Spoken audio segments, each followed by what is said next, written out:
Assalamualaikum warahmatullahi wabarakatuh. Perkenalkan, nama saya Agnesia Salsabella dari Prodi Bimbingan dan Konseling Universitas Adibuena Surabaya. Di sini saya akan menjelaskan dan memaparkan tentang rencana pelaksanaan layanan bimbingan dan konseling atau bisa disebut dengan RPLBK yang telah saya buat. Dalam RPLBK ini saya menggunakan komponen layanan dasar dalam bidang sosial, dan topik yang akan dibahas nanti tentang dampak media sosial bagi peserta didik. Silakan disimak videonya. Berikut merupakan rencana pelaksanaan layanan bimbingan dan konseling atau bisa disebut dengan RPLBK, Bimbingan Klasikal Daring, semester ganjil tahun ajaran 2019-2020, komponennya layanan dasar bidang sosial. Topik yang akan dibahas nanti mengenai dampak dari media sosial, jenis kelompoknya tertutup, untuk kelas 11 semester genap, durasi waktunya 1 kali pertemuan 30 menit, anggotanya 1 kelas. Tujuan layanan yang pertama yaitu tujuan umum, peserta didik dapat menelaah dampak dari media sosial.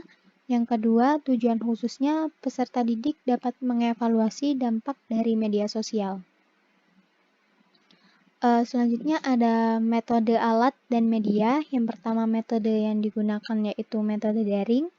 Yang kedua alat atau media yang digunakan yaitu HP, laptop, Zoom, Google Form, video Powtoon mengenai dampak dari media sosial. Yang di dalam video Powtoon ini nanti akan dipaparkan tentang apa saja sih dampak positif maupun dampak negatif tentang media sosial bagi peserta didik. Selanjutnya ada langkah-langkah kegiatan layanan. Yang pertama ada tahap awal konseling, yaitu yang pertama konselor membuka dengan salam dan berdoa di dalam Zoom. Yang kedua, konselor membina hubungan baik dengan peserta didik di dalam Zoom.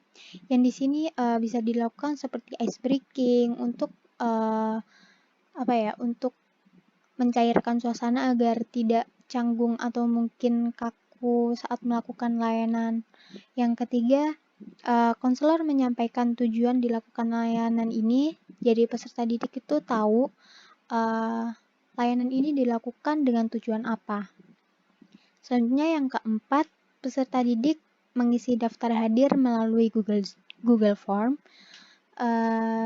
Jadi nanti konselor menyediakan sebuah link Google Form untuk peserta didik mengisi daftar hadir di situ. Selanjutnya tahap pertengahan atau tahap kerja. Yang pertama, konselor memaparkan video pembahasan dengan cara share screen melalui Zoom. Yang kedua, peserta didik menyimak video pembahasan yang sedang ditayangkan oleh konselor melalui share screen Zoom. Yang ketiga, konselor mengadakan sesi tanya jawab tentang materi pembahasan melalui Zoom. Selanjutnya ada tahap akhir.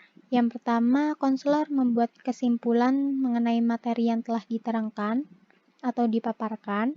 Yang kedua, konselor menutup proses layanan dengan berdoa dan salam. Selanjutnya ada evaluasi. Yang pertama ada evaluasi proses, yaitu konselor memperhatikan jalannya proses layanan melalui Zoom yang membahas tentang dampak dari media sosial. Selanjutnya ada evaluasi hasil. Evaluasi dari proses layanan ini dilakukan melalui Google Form yang telah disediakan konselor. Jadi nanti konselor menyediakan sebuah Google Form untuk diisi oleh peserta didik yang diisi tentang pemahaman mereka tentang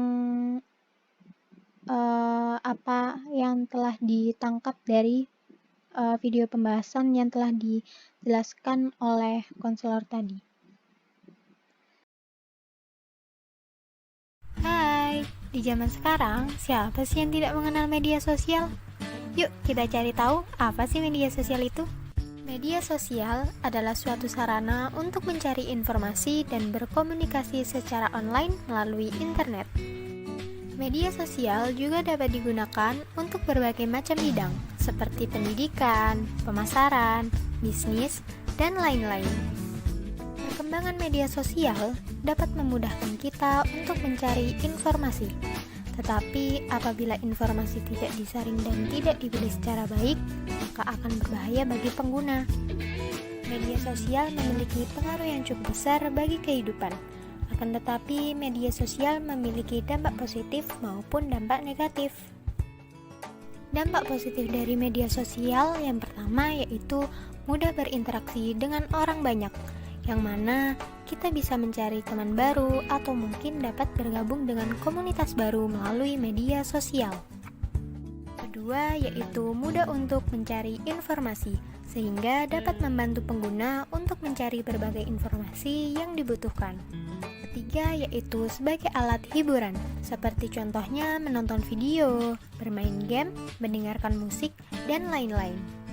Yang keempat, yaitu untuk belanja atau jualan online.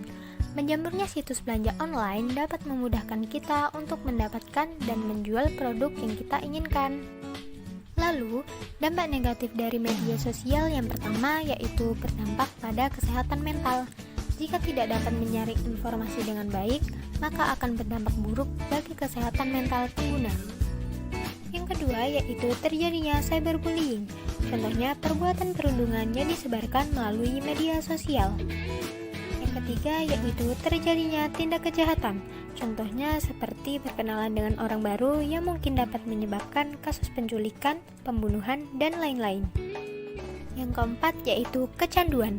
Kurangnya manajemen waktu penggunaan media sosial dapat menyebabkan kecanduan pada pengguna. Yang kelima, timbulnya perilaku yang kurang baik. Terkadang pengguna memiliki dorongan untuk meniru perilaku yang buruk dari media sosial. 6. Yaitu maraknya informasi hoax.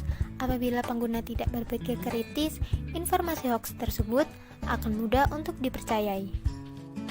Dari penjelasan ini, semoga kalian bisa bijak lagi ya dalam penggunaan media sosial. Sekian, terima kasih. Semoga bermanfaat.